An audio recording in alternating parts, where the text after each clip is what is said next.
You are watching NovaNow.tv, independent community media for Northern Virginia.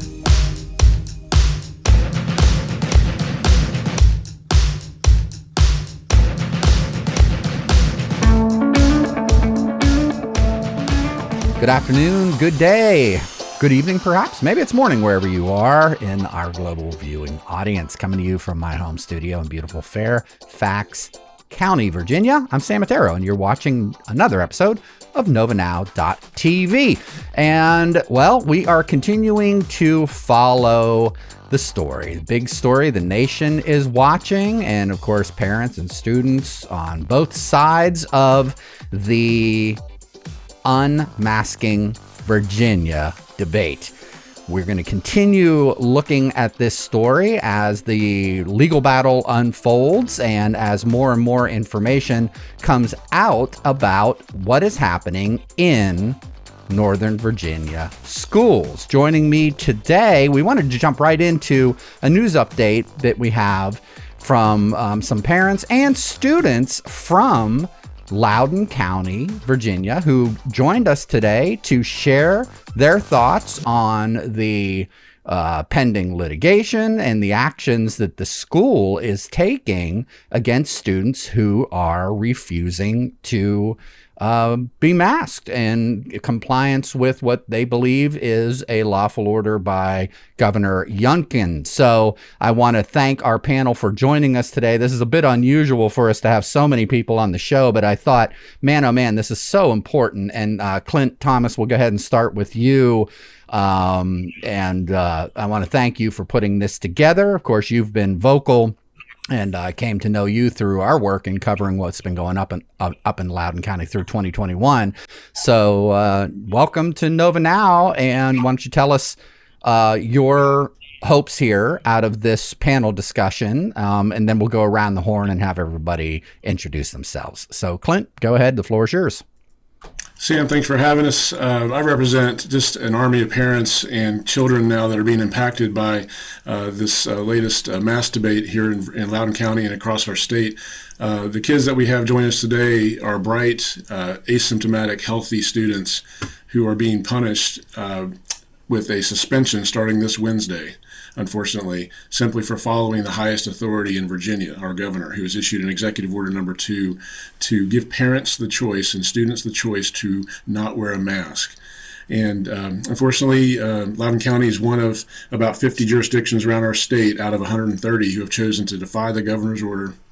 And even the VDH's own guidance lately, it was issued on Friday the 21st, where even in the VDH guidance and VDOE guidance, it said that healthy, unmasked students should not be treated any differently than masked students. And they're not following that guidance. They're not following the law, Chapter 456. And so, unfortunately, these children were treated very harshly, segregated last week into different areas of the building. And they're here to tell their story today.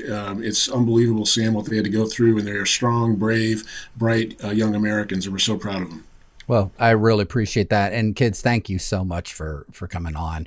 I agree with you, Clint. It's sometimes it can be, as an adult watching things unfold in our nation, it can be rather disheartening when you consider the tumult that we're all going through and the future of our country. So it's nice to see, it's very heartening to see young folks that are brave, informed, educated, and it's something that I want to delve into pretty deeply. So I really appreciate you all coming on. Clint, thanks again for putting this together. Let's just go around the horn here and interview, or I should say make the introductions.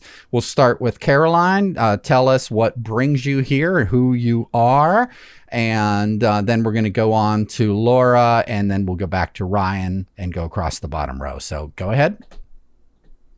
Okay. Hello, Caroline Thomas. I'm a junior at Woodgrove High School. I'm here because I am not happy with Loudoun County Public Schools' decision to go ahead with masks, while the governor's orders have obviously state that we do not have to if we are healthy. And I mean, we don't need to anymore. There's no more fear. Like, we don't need to be afraid of COVID anymore. but they continue to mandate masks because they just feel like it. Okay, let's go on over to Laura. Laura? Hi, I'm Laura. I'm a freshman at Woodgrove, and I'm here just to figure out how to get us freedom from masks. I don't feel like we're against people with masks. We're just trying to give people the option and the freedom to choose whether they want to or not, and just kind of show that us being treated differently because we're choosing not to is just not really fair. Okay, great. Thank you for coming on. And two young fellas down in the lower left-hand corner, Ryan and Ethan. I appreciate you joining us. You want to go ahead and introduce yourselves? My name is Rylan Mobley, and I'm at Harmony. I'm a sixth grader at Harmony, and I'm here because I believe that we should be able to choose whether we mask or not. I agree with my brother Rylan. I am Ethan Forche. I am a senior in Woodgrove High School. Okay. Thank you so much. And Mary, off to you. Hi, I'm Ellie Winter. I'm a Ellie, freshman my at apologies. You told me okay. that before the show started. I apologize. Yeah. I think it's important for us to tell our story and our experiences throughout the week because it was not fair that we had to be segregated from everyone else because we weren't wearing a mask to class. So I think it's important for us to share our stories and tell everyone what we experienced. Terrific. Again, thank you so much. And last but not least, we have Abby. Abby, tell us who you are and what brings you here today. I am a mom. I have 3 kids, all of whom participated in following the executive order and made the decision to remove the mask and show up to school to be educated. So my kids I have 2 little boys that are in elementary school, one in 1st grade and one in the 5th grade. And then I have a daughter who is in middle school. Their experiences were very different, but both included being separated from their classes, from teachers, and from receiving any kind of instruction. Our boys were not allowed to ride on the bus. So it's been a really interesting week. Our daughter in middle school asked why they would not be able to have lunch with their peers when everybody else is sitting literally side by side without masks. And there was no answer for that. So it's been an interesting time to be an American, to be presented with a choice, to make a choice, bravely make a choice, and then to see how difficult the decisions in our county are being made. It's really unfortunate. Thank you so much. And Abby, we should preface all of this conversation here because you said something from your heart before we started the show in regards to the staff and the teachers of our schools and administration and whatnot. That, I mean, I guess to summarize here, you put it that, we're all human beings really trying to wade through a very, very difficult situation, and that you're not out here to put the blame on everybody. So let's start this conversation with that sentiment, because I think it's very important that folks understand that this is where we're coming from here. Me as a journalist, as a dad, as an American, watching this all unfold and having a platform, I'm coming from the same standpoint. I mean, I've offered folks on both sides of the debate to come on the show, in order to be able to hash some of this stuff out. So we got to set aside that enemy thinking. I think that's a really good point. You want to tell the folks what you told me before we started? Well, we moved to Loudoun County specifically for the schools. We came here. Loudoun County has been known for decades for having the best schools in the country. So imagine now seeing our schools in the headlines day after day after day, and not to be heralded for the things that they've been known for so long, but instead a divisive environment, and our school board is constantly on everything they send out. They say we're committed to providing a safe and inclusive environment, and that they will reflect that in all of their policies. And so I think it's interesting. We've been at our elementary school for more than 10 years, I guess. So when we sat down with the principal and vice principal on Friday to talk about what kind of the next steps were and what to expect, it was emotional for me. And I'll admit, there were some tears there, because this is our community. These are people that we love. And by and large, the teachers that are there are good. Like, I know that the principal and vice principal were put in a really crummy position. Even the words that they use are in line with what Ashley Ellis is telling them to say. They are being given directives from the top down. And I know that our administrators felt badly, and they said, I said, help me to understand, what they told me that this would go on my first grader's record forever, and that it could impact whether he would be able to go to college. And I said, I'm going to stop you there, because his entire experience in school has been impacted by something completely out of his control. And if anyone thinks for 1 second that I am going to be afraid of some threat of what is happening right now, they are sorely mistaken. And I know that our administrators were put in a really tough position.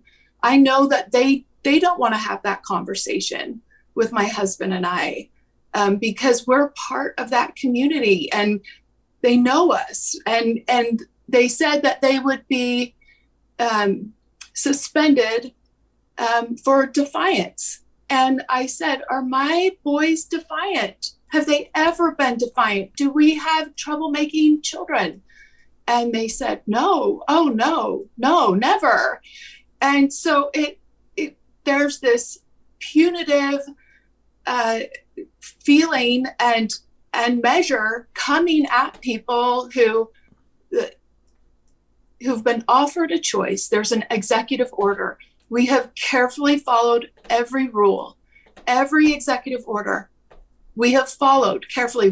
We've never done anything but follow the rules very carefully.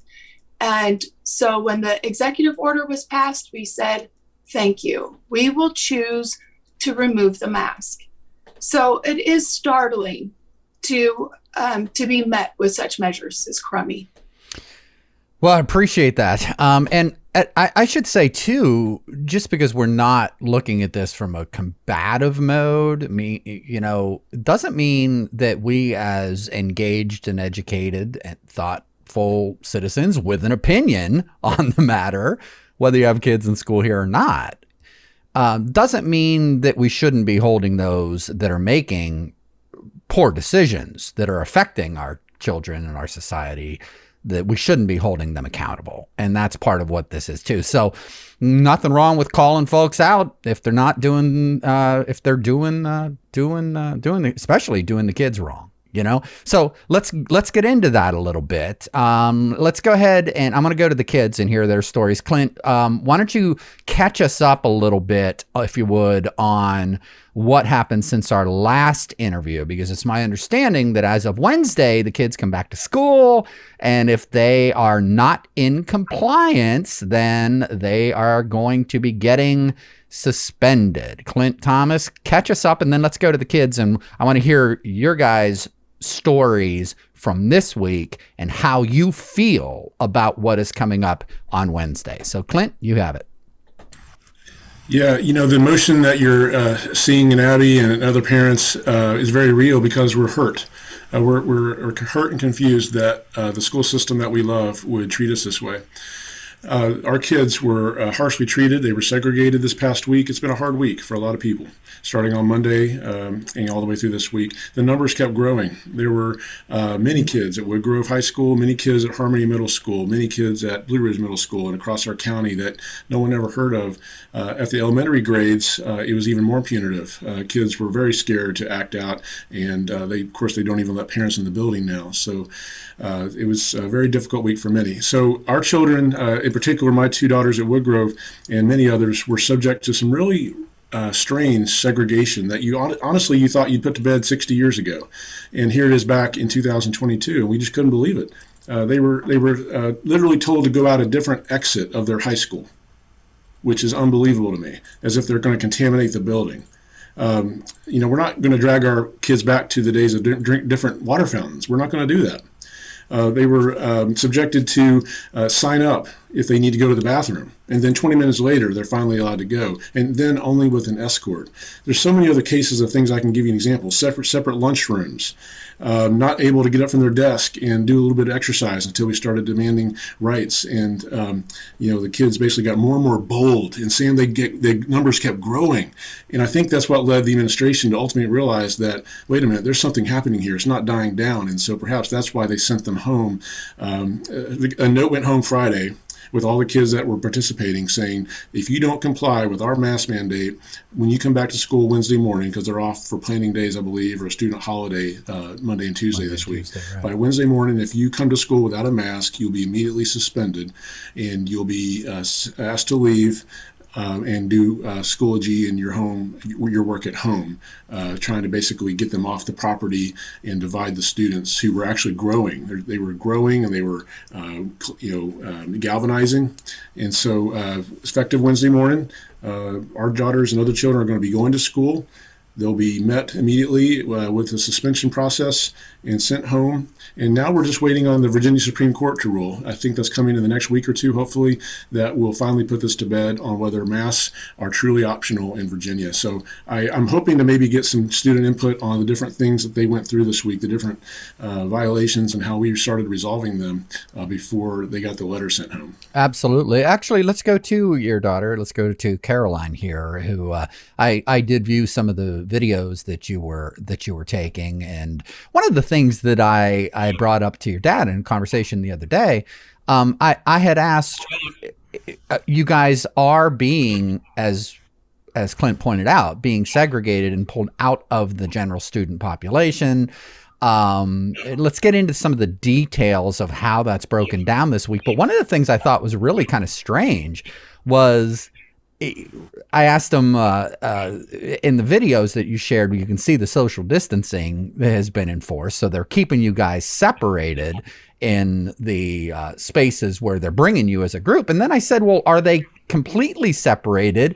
And he said, no. When you guys go to lunch, for instance, or when you're going to the bathroom, or you're in other situations throughout the school day where you are still in a small group, I'm sitting here going, well, if unmasked students are such a danger, then why are you being permitted to be together in small groups? And the situation in the cafeteria, I thought, was rather strange as well. So talk to us a little bit about the segregation process, what you experienced, and past the videos that were sent to me on Wednesday or Thursday, what happened later in the week. So Caroline, let's go to you, and then I want to hear from the other kids. Go ahead. Okay, so we were told to use separate bathrooms, and on Monday, I believe, we were told to use the chorus room bathroom instead of the main hall bathroom because we could contaminate the school, and we had to stay separate so that we wouldn't get other kids sick. We had to have a different lunchtime, which was at 10:45 in the morning, while other kids had lunch at like 11:20 in the morning. That was the first lunch shift. We were only allowed to go to the bathroom. They were only allowing 2 people out of the room at a time. And if you had to go to the bathroom, you just had to wait. And if there's a line, well, sucks for you. You had to wait still. And it's just ridiculous how they're segregating us from all the math students because we've just decided to express our freedom. What's even more amazing to add to that is that teacher after teacher came into the confinement area throughout the week and actually visited these kids, which totally made the argument moot or without merit that teachers are afraid of having unmasked kids in their classroom. Teachers were coming to visit these kids. So that tells you everything about how many teachers feel. So, that seems to be, a little telling as far as the whole thing about fear and protecting people. It seems to be without merit, in my opinion. Laura, let's go ahead and hear about your experience last week at your school. What was it like? It was a little stressful first on Monday, having to walk in and kind of having to find the courage to not wear a mask. Going off of what Caroline said, there were many times where I was told to wait to go to the bathroom because it was during a class change and there were too many mask students out there, as if I was sick and going to get everyone else sick and the whole school was going to shut down.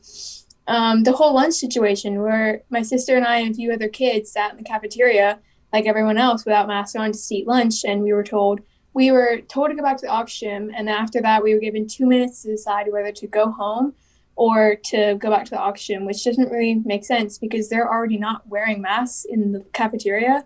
So if that just doesn't really make sense to me. And it just, a lot of kids in the aux gym are friends and none of us are ever really sick. So it doesn't really make sense to me.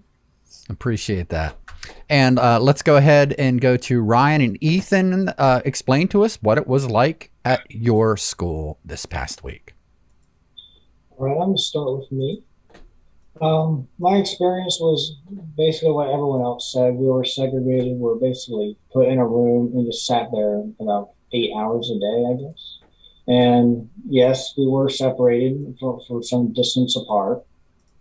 And work had to be retrieved for us, which also means tests and certain projects. And some projects we can't even do, so we could just get a failing grade or an incomplete grade because of it, because we weren't there to attend the class.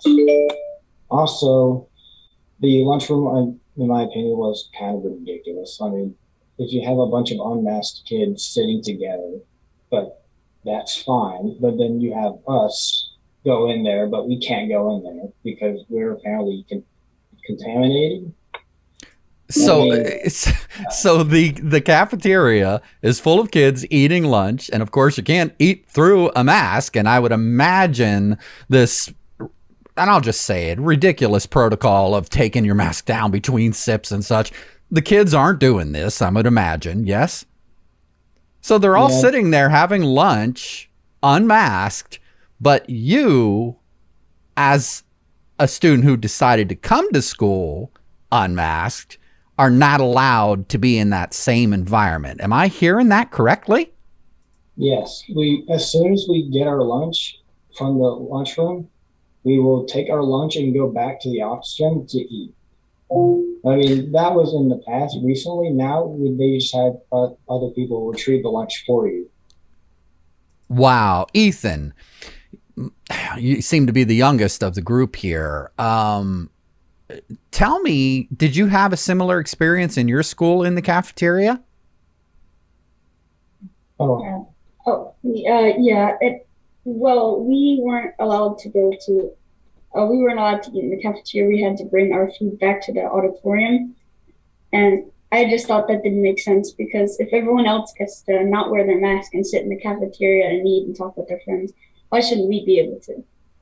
Well, did any of you bright, inquisitive young people challenge anybody in administration or the teachers on that very obvious and would seem to me a very simple point and a reasonable observation to make?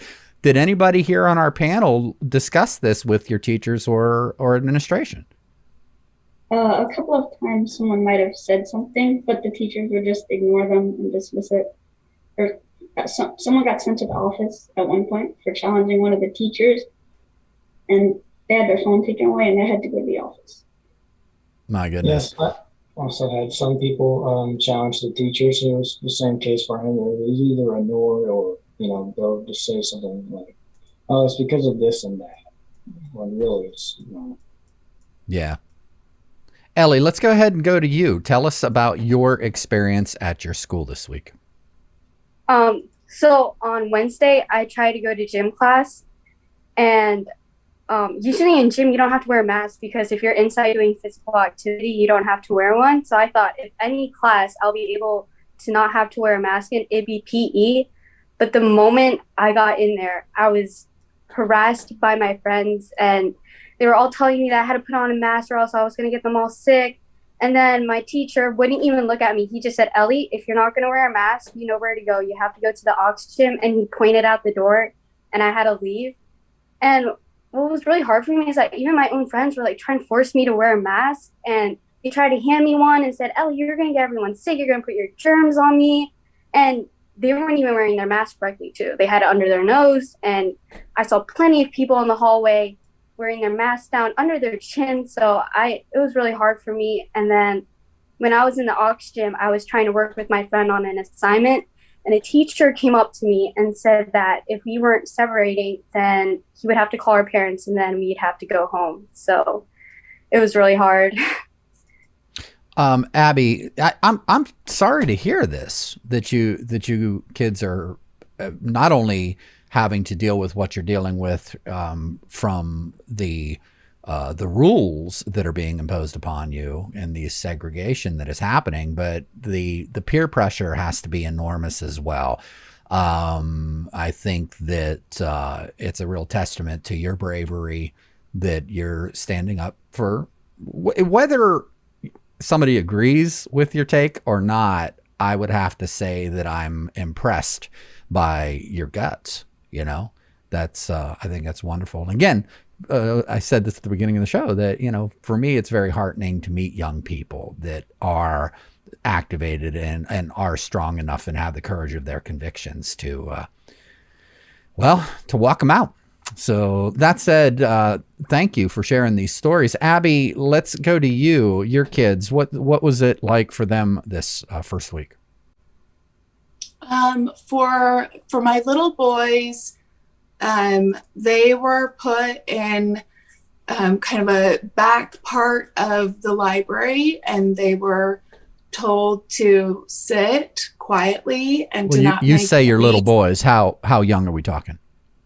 First grade and fifth grade. So they're 10. Yeah, they're 10, and my littlest guy just barely turned 7. So they have their Chromebooks, and they were just pushed back into a corner and put on a hard wooden chair and told to be quiet. They have Chromebooks, so they're supposed to be self-directed the entire day.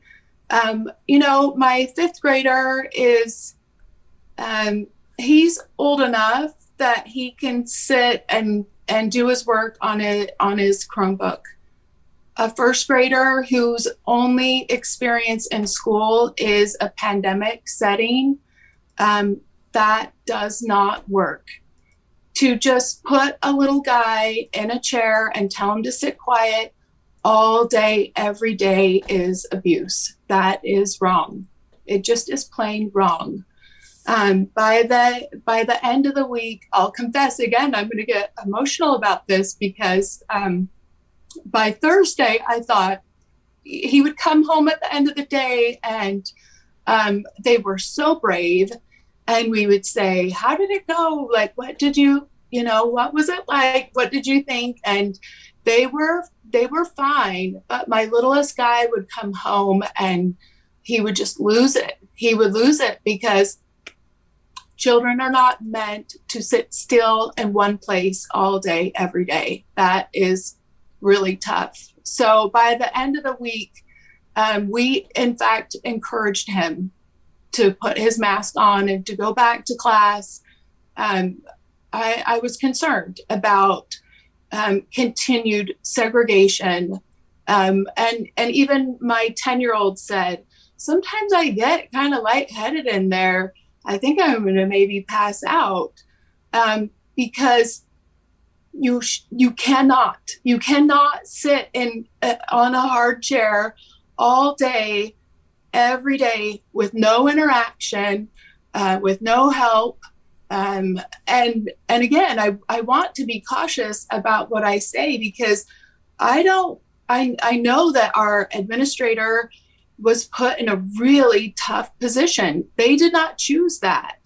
And then on Friday, even I got an email saying that my son was not there. And so I called the office and I said, hey, I have this email. It says that, my son is not in class.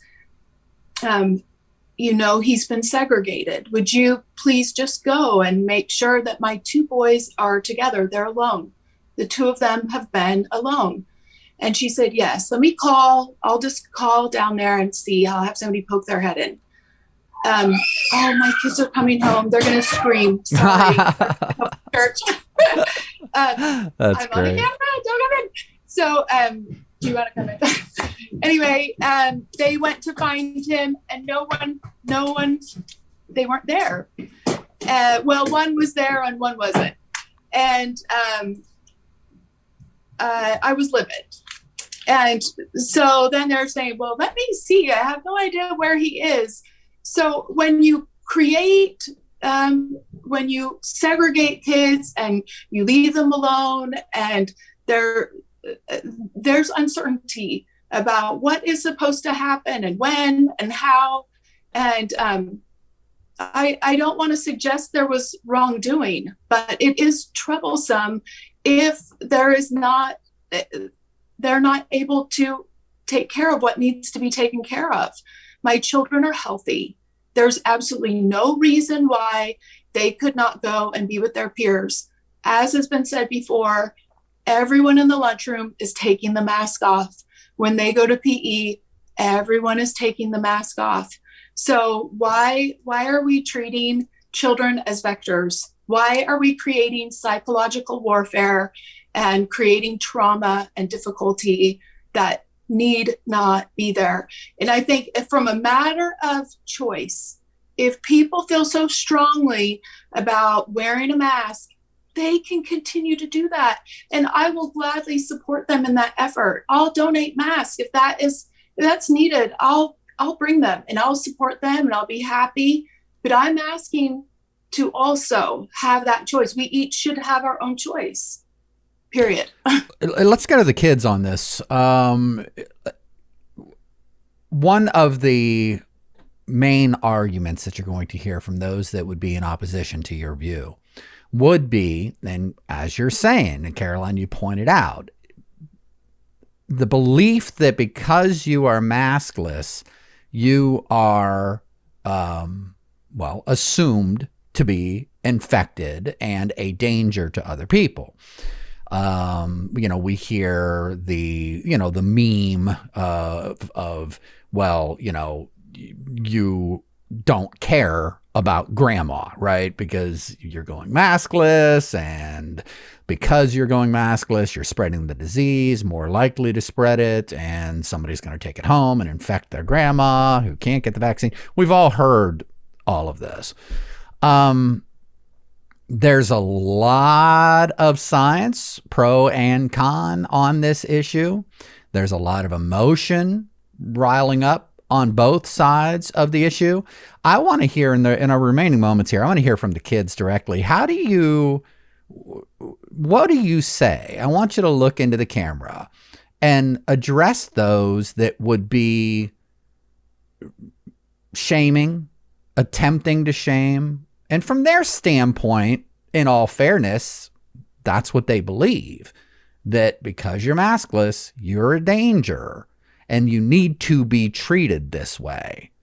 I would like for you to look into the camera and take a moment and address these folks and tell them your thoughts on that matter. Caroline, let's start with you. Okay. So, a lot of people have told me, what's the point? Like, just put on the mask, it's just a piece of cloth. Well, then if it's just a piece of cloth, then why should I even put on my mouth, above my nose, on my mouth, when it doesn't even work? Show me logical and supportive tests and that show that masks work, because very many tests that have been run by, CCD has come out about it saying, yeah, a lot of masks don't work. So I would like to see some evidence of that. Laura, your thoughts on folks that are telling you that, what I said, that you're being insensitive to those that do have a concern over the disease and perhaps are going to be spreading infection home to grandma who can't take care of this herself. Your thoughts on why you need to be segregated in their minds? Yeah, I understand that some people have serious health issues that genuinely have reason to be afraid of COVID, but I feel like from my standpoint, from when the governor says that they're optional, I feel like that's reason enough to not wear them. And we're not trying to ban masks, as I said earlier. We're just trying to have the option to choose. And we're not trying to be rude or disrespectful to anyone or insensitive. And it's just, we shouldn't have to be segregated just because we decide not to and go with the governor instead of the school board. And Ethan and Ryan, what are your thoughts when you hear these arguments? Well, I believe that we're not trying to get rid of masks, but I believe people should have the right to choose. And if the mask works so well, you shouldn't be in danger if other people aren't wearing them. You could wear a mask if you want. It's not my choice. You could wear a mask, but I think it should be my choice to choose. I agree with Ryan. I don't think you have to say that I should wear a mask, although if you think it's right, that's fine. You can do you. But if I don't think I should wear a mask, then, I don't think I should wear one.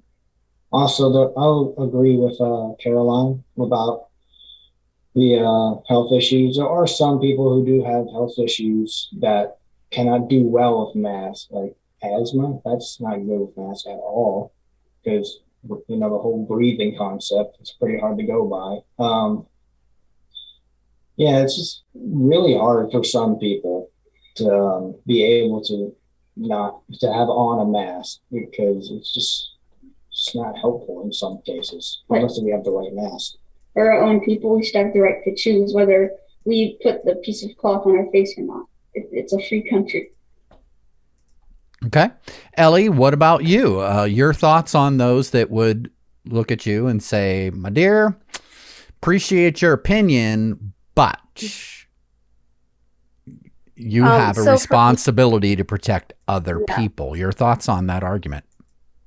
For me, I told my friends that I'm just expressing my freedom and I'm doing what I want to do. And if they want to choose to wear a mask, I fully respect them for that. And I'm not going to judge them or anything, but to not have the same respect back and for them to try and force me to do something that I don't want to do is really hard. But I told them I'm fighting for their freedom too. And if they don't want me to fight for their freedom, then I'm helping others that maybe aren't brave enough to stand up and are afraid. So, yeah.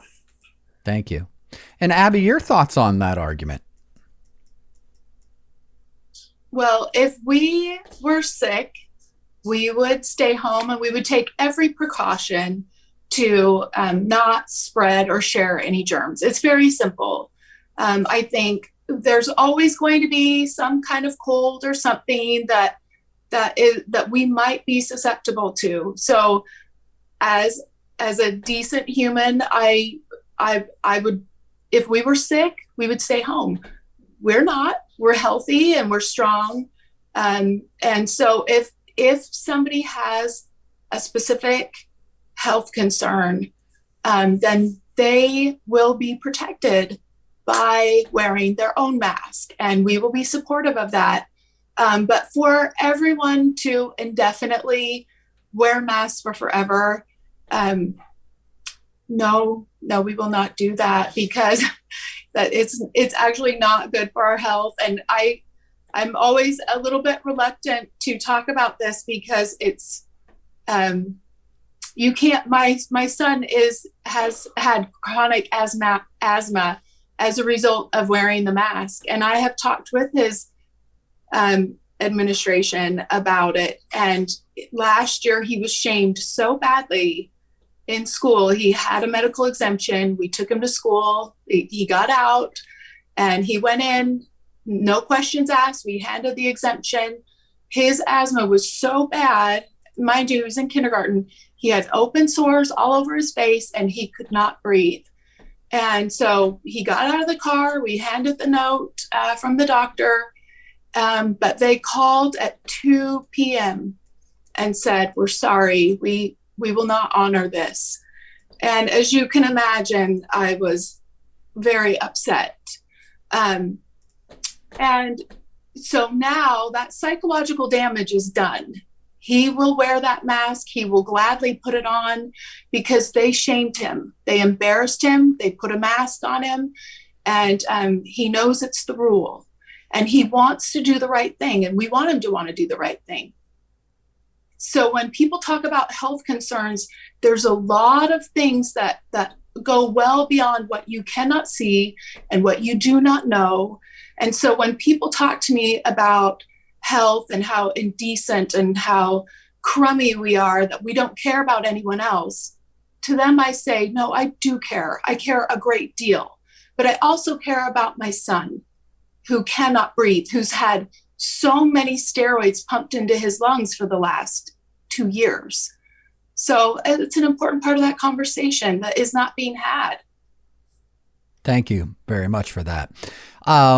Clint, we got 5 minutes left here, and then I'm going to do some interviews with some folks from Fairfax County. So summarize for us, you actually took some of your concerns, not just the health related concerns or what we are hearing as claims of abusive retribution, I guess, back against these kids. You took your concerns to your administration and outlined, I believe it was, you said 8 points. Yeah. Well, give us a real quick summary of that and how it went and how it was received. Well, many of them have already been discussed here. The soft bullying and harassment was real. It was felt. I think it was Ellie who mentioned some of the bullying harassment she faced in her own PE class. These are clear violations of Policy 8250, LCPS Policy 8250 on bullying and harassment. It was felt by teachers against some of these children, some of whom were even blocked from coming in the building altogether. But it was a very real sense of soft bullying and harassment.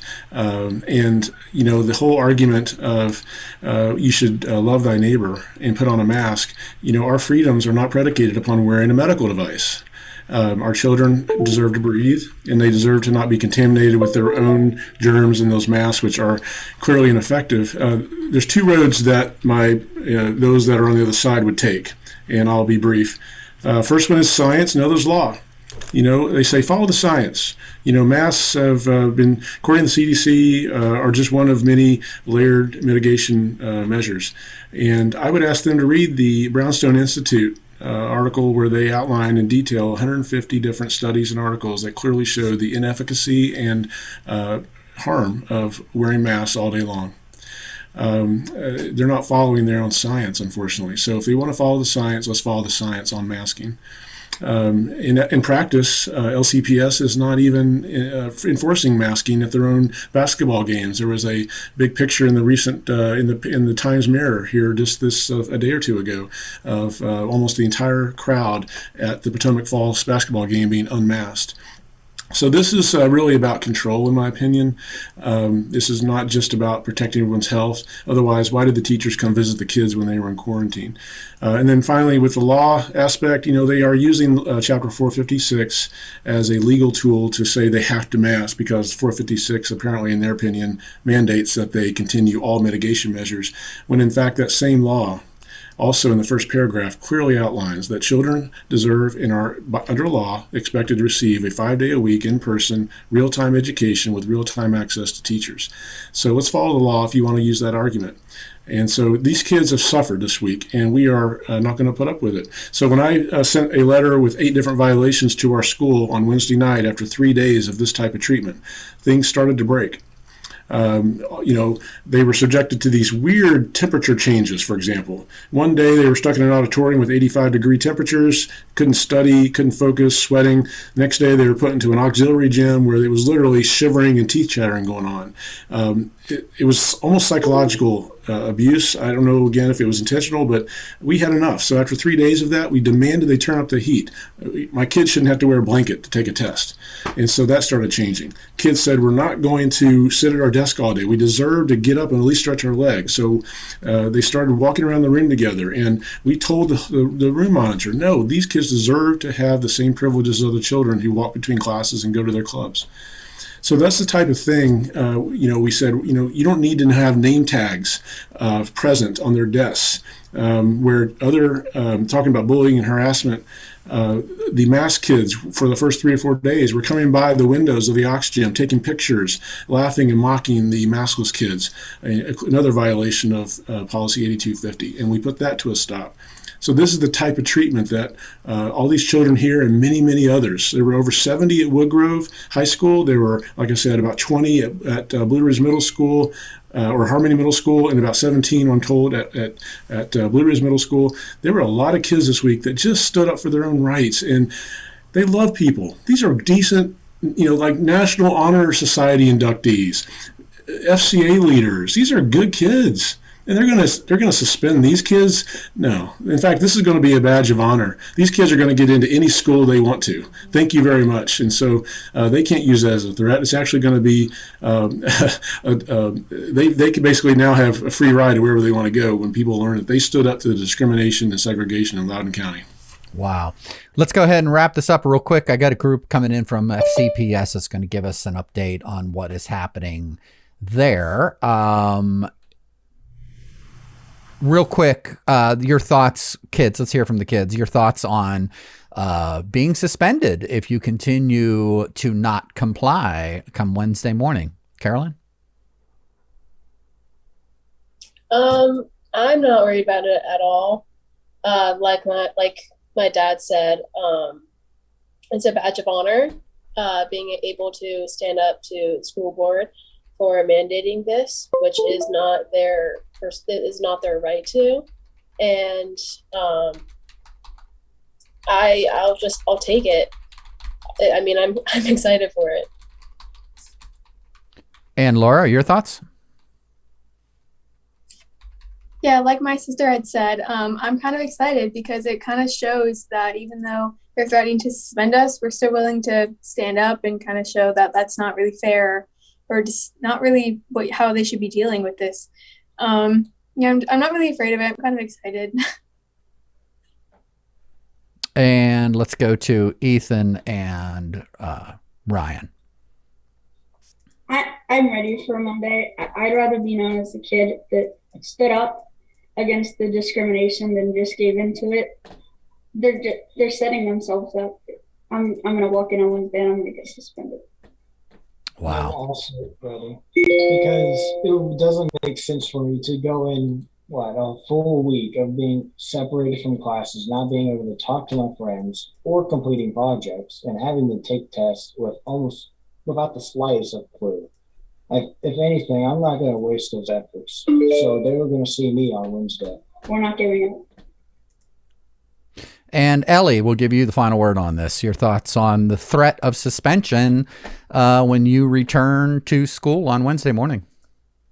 I'm not afraid. I'm ready to take the next step, showing that I really care about my freedom. And we're not giving up because we've already made it through a week and I'm ready to get suspended. I'm not afraid.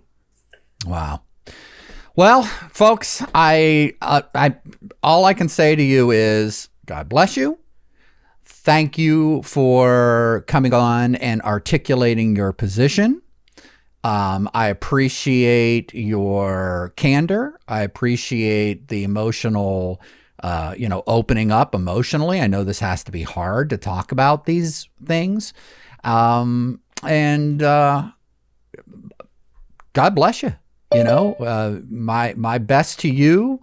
I hope that cooler heads prevail. In my own estimation, I firmly believe and hope to see the governor's order. This is just a person coming to you with my opinion that the governor's order will be enforced and that the schools will find a way to make this work, and that I'll say it, the authoritarian moves that we're seeing in our society being challenged more and more and more, that this is one more that gets struck down, because I believe that we need to get back to common sense measures, as we're all seeing all of the science is pointing to, that we just got to learn to live with this thing. And I believe that you guys are going to come down on the right side of history. So I appreciate you sharing your thoughts, sharing your emotions, sharing your stories, and especially to you young people. Thank you, and God bless you, and may protection be upon you as you're going into this week. That's all I have to say. Any closing thoughts real quick? We got some folks waiting from Fairfax County that are going to come in after you. So one last thing that I will add is that my daughter's principal in middle school told the parents that if our kids show up on Wednesday, they will immediately be suspended, and then they'll be issued an order of trespass, and they will be physically removed. Oh, wow. So that it is escalating very quickly. That's a very different message than the one we got in the letter. So stay tuned. Wednesday could be tricky. So, and if I brought this up to Clint, if indeed you are suspended, which is a temporary measure, but you're suspended until such time as you comply, and you refuse to comply, then does not that equate to a permanent expulsion? When we pressed as parents at our middle school and asked for more details, they were unprepared to answer those questions. But they do not want those kids to show up on Wednesday, and they've been put in a position they don't want to be in. So they're saying, don't show up. Don't do this, because if you do, then you'll get this trespassing order. I don't know that he may have said that under a lot of pressure, but that was surprising, because that kind of order is very serious. And somebody said, so help me, you touch my kid, we're going to have a real problem. That escalates the feeling. It's not just a piece of paper saying you're suspended. That gets very serious. What's strange about this situation, just to add real quick, is that this is not a suspension of a certain time period. It's a really strange way they've done this. It's actually a suspension until you change your mind and decide to comply. You could actually come back the very next day with a mask on and go right into class, and it's as if nothing happened. So it's really just a bully tactic to force you to comply, to get you back into school with your friends, and it's not even a definite time period. They are going to ask us to leave once suspended, and we'll see, I guess, if they want to try to enforce a trespass or go down. And some parents may try to even stick around, and they'll have to get a warrant. Who knows? But I hope that the cooler heads do prevail, and this is reversed for our kids' sake. Wow. Well said. Well, folks, from Loudoun County, our friends up in Loudoun County, again, thanks so much for joining us on novanow.tv, giving us your update. We're going to go ahead and take a quick break. And then we're going to come back and talk with a couple parents from Fairfax County and get their thoughts on what is happening here. You're watching novanow.tv. I will be back in just a moment. Okay, and welcome back. My name is Sam Ettaro. You're watching our ongoing coverage of Unmasking Virginia. Of course, we are rolling into a critical week as the state Supreme Court is taking a deep dive into Governor Youngkin's executive order giving parents authority over their children. what a strange time that we live in, that we have to give parents legally authority over their children. One would think that that's just sort of a common sense approach to raising kids and living in a society and managing a household. Here from Fairfax County, joining us today, Shauna and Missy. Ladies, thanks for coming on and sharing your insights as to what is happening here in your corner of Northern Virginia. Welcome to NovaNow.tv. Yeah, thanks, Sam. Thank you. Absolutely. Real quick, I'm going to go ahead and just turn it over to you. You can introduce yourselves and tell us what brought you on here today. In particular, we know there's a lot of broad issues that that parents have been fighting with local school boards about, bringing Northern Virginia into the national spotlight over the past couple years. Of course, I spent probably 80% of my time with Nova Now TV last year covering a broad range of issues, but today specifically we're talking about the unmask versus mask issue. So I want you guys set us up, tell us who you are and what brings you here today. And Shauna, let's go ahead and start with you. Sure. Hi, yes. So my name is Shauna Yashar, and I have 3 children in Fairfax County. 2 are in Fairfax County Public Schools, and 1 we just moved into a private school. My kids are in 11th grade, 7th grade, and 3rd grade. And my youngest one that's in private school, we moved him this year because he's severely dyslexic, and his school is still continuing with the masking. They are waiting for guidance from the Supreme Court. They are still trying to sort out what makes sense to them.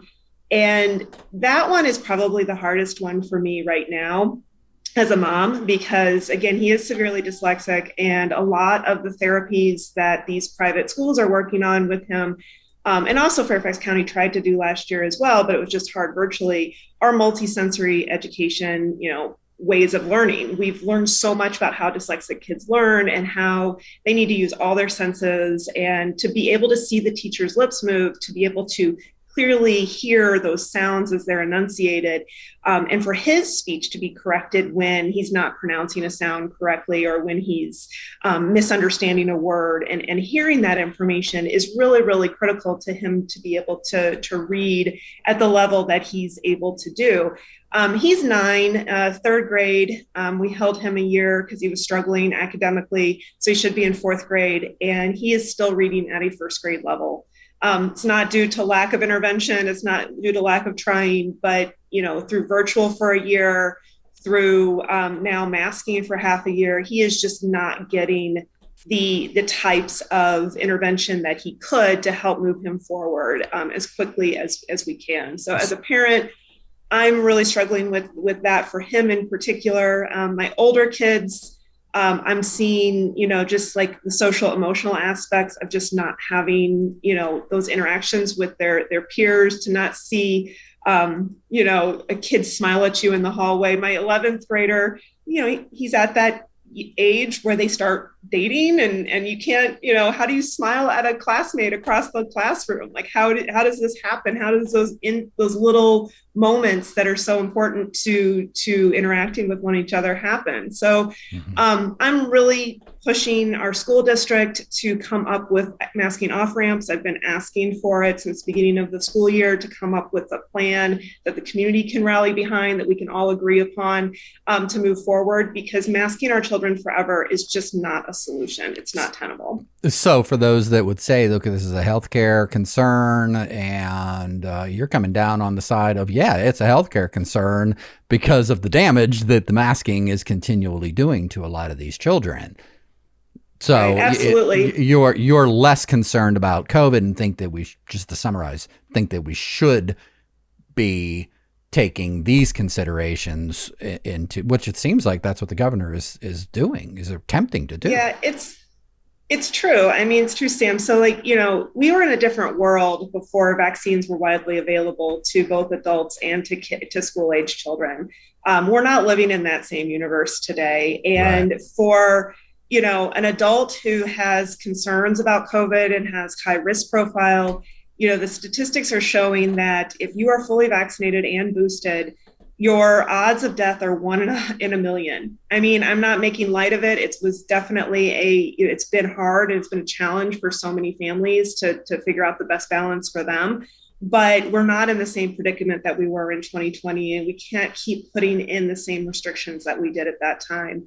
Also, one-way masking has been shown to be very effective. So for high-risk people or people who are just not comfortable, they can wear a mask. They can wear a fitted N95. There's definitely ways that they can protect themselves, but also, looking at the whole health and well-being of my children, it's a decision that I have calculated the risk for my family and for my particular children. And I believe that the masks are causing more harm than good at this point. Appreciate that. Missy, we didn't forget about you. No, okay.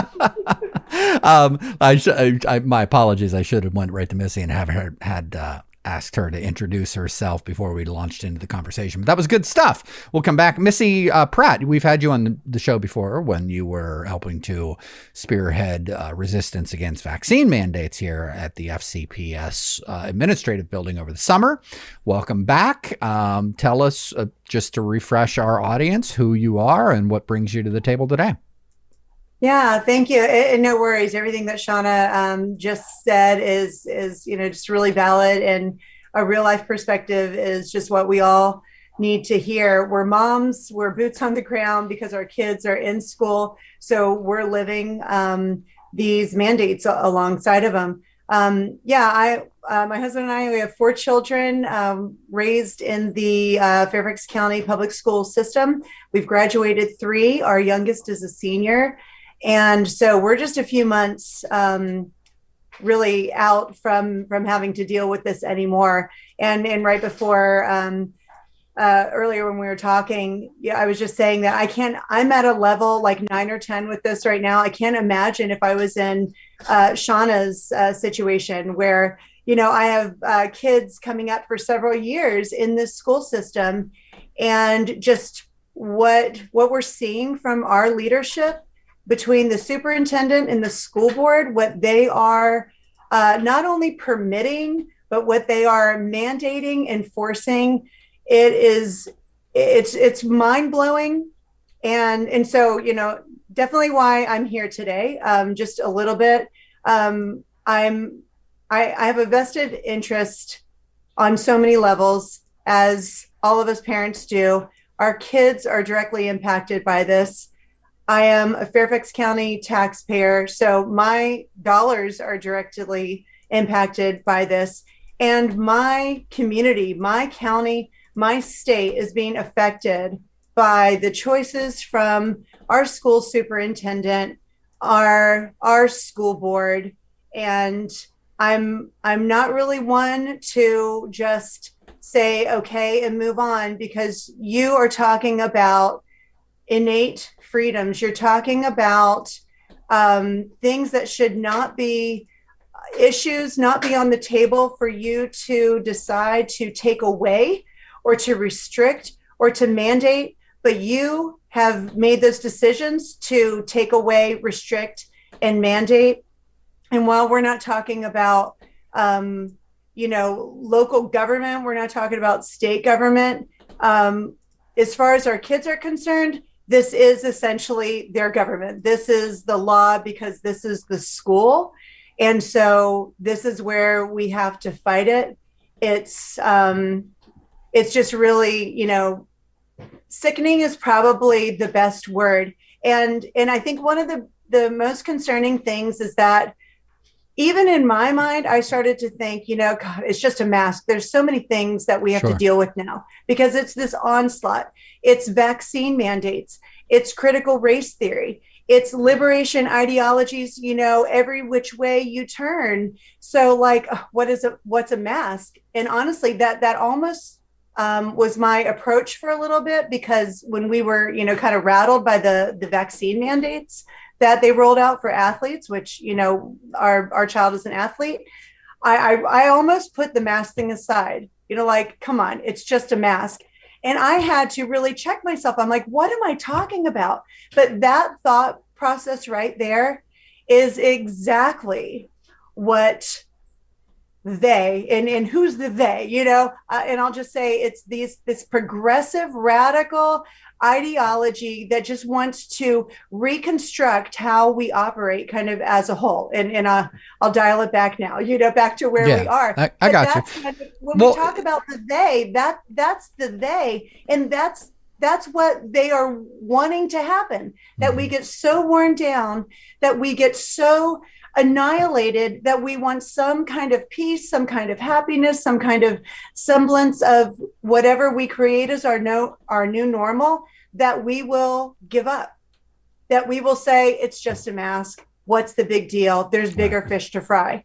And so I keep reminding myself on a daily basis, you're angry. You're angry about the mask. You're angry about the critical race theory. You're angry about the vaccines. You're angry about all of it. And we're not saying, oh, it's just this. There's bigger stuff to deal with. We're dealing with all of it, and we're just not going to let up. So I appreciate those sentiments, and I appreciate your fire. I really do. And and I will reiterate, it is overwhelming. I mean, I'll be honest with you. That's why I took a bit of a break from doing these broadcasts, because I had literally given my life over to this effort, and just my career, my focus, my energy. And man, after a couple months of doing it and being out there on the street and pounding these stories over and over and over, it got overwhelming emotionally just to continue to push and to carry that. There's a lot of consternation and a lot of negativity that comes with that. And especially, and I'll just say this, when you're somebody that is, well, more right-leaning and or libertarian in the middle leaning, or balance, I guess you could think, living in a decidedly very blue, very left local culture, it does get overwhelming. So when we talk about the they, one of the things that our guests brought up in the previous segment with Loudoun County, that the one guest wanted us to recognize that there are good people in the school districts. There are folks that are coming down on their side. There are folks that are a voice of reason. And I'm glad you brought that up about the they, though, because I want to illustrate something here. And I want to play a clip for you guys from the school board meeting the other night. I watched, by the way. And I want to play a quick clip of one individual who, in 2 minutes, painted those who are in favor of Governor Youngkin's order with very broad strokes. And I'm going to put the both of you on camera here, and I want you to listen to this. And I know you were there and or listening as well. So I want to get your thoughts on this here in live time after we play this 2-minute clip. You ready? Here we go.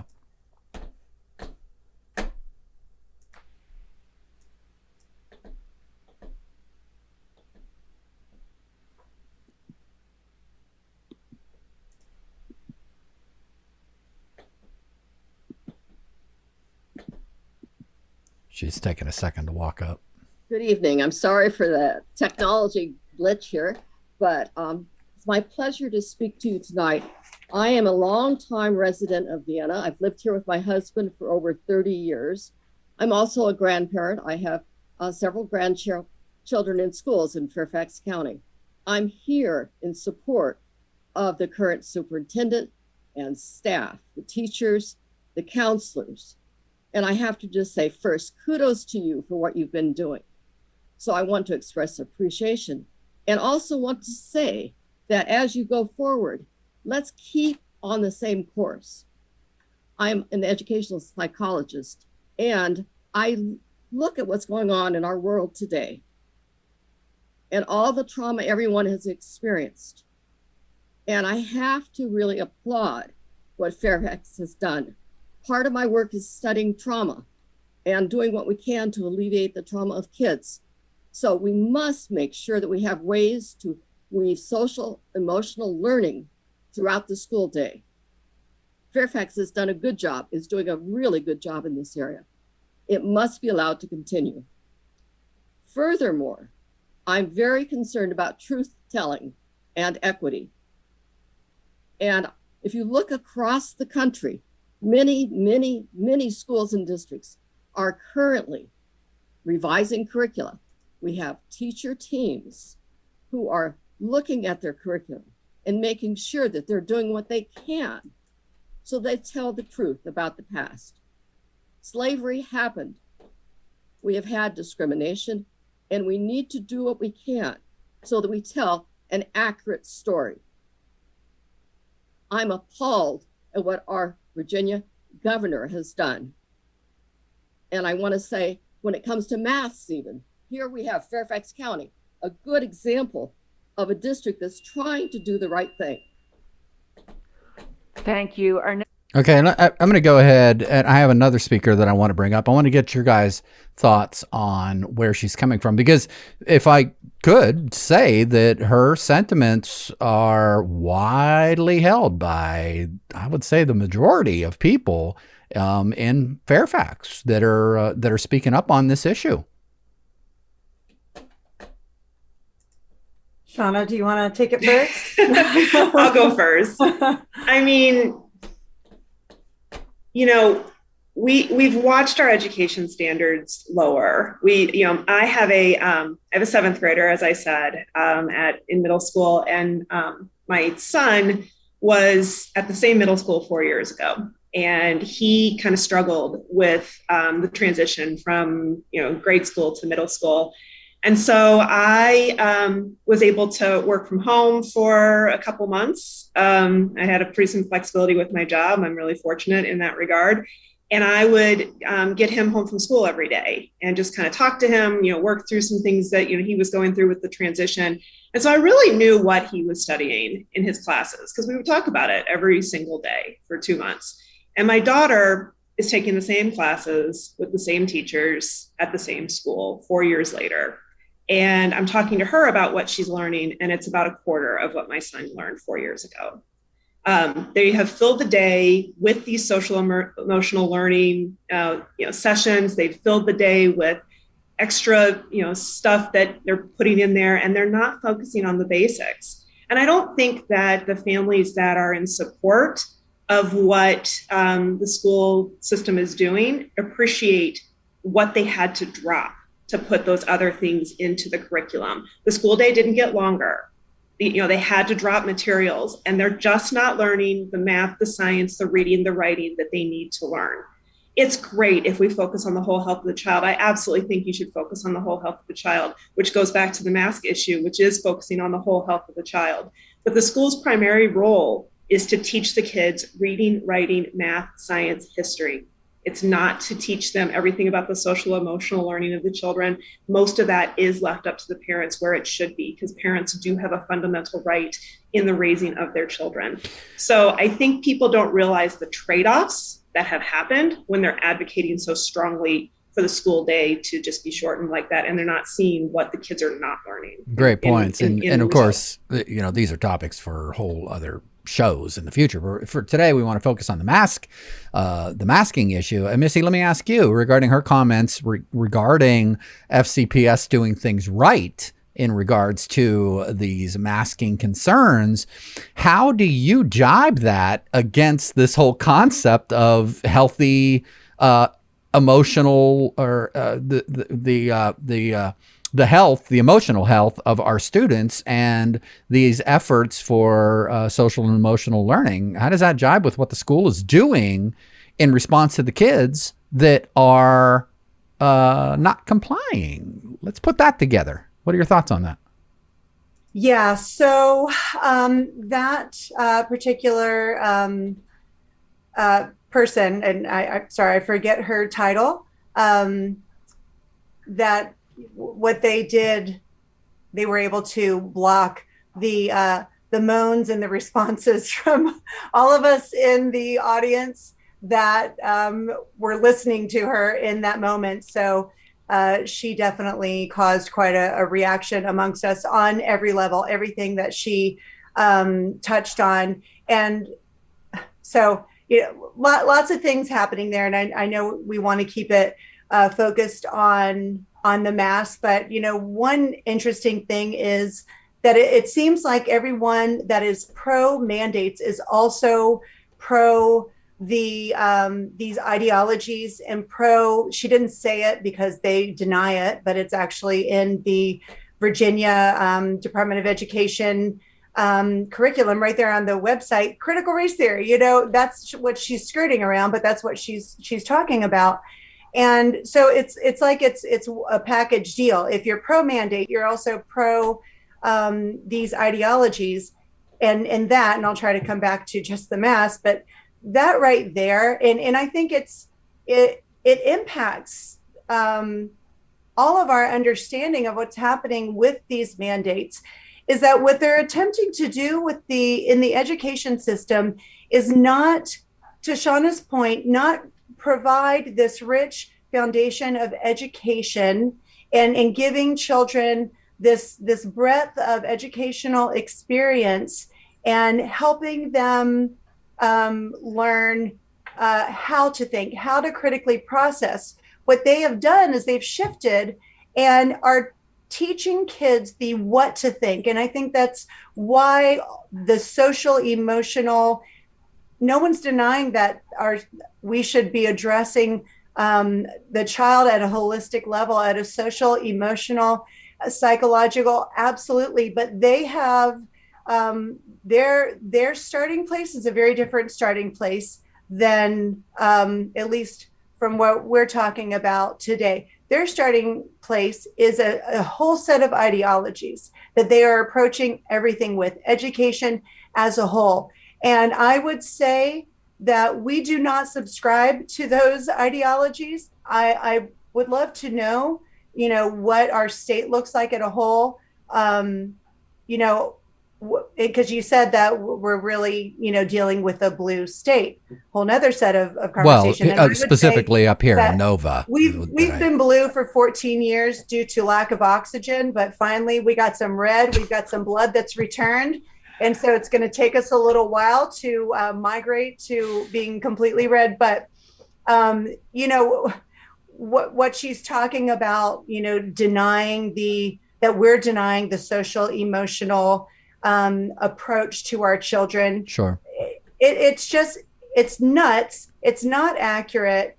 And this was part of, my speech to the school board on Thursday, that is in their ESSER 3 funds, in their plan in order to be granted that. Of course, every school system has to submit a new plan every 6 months.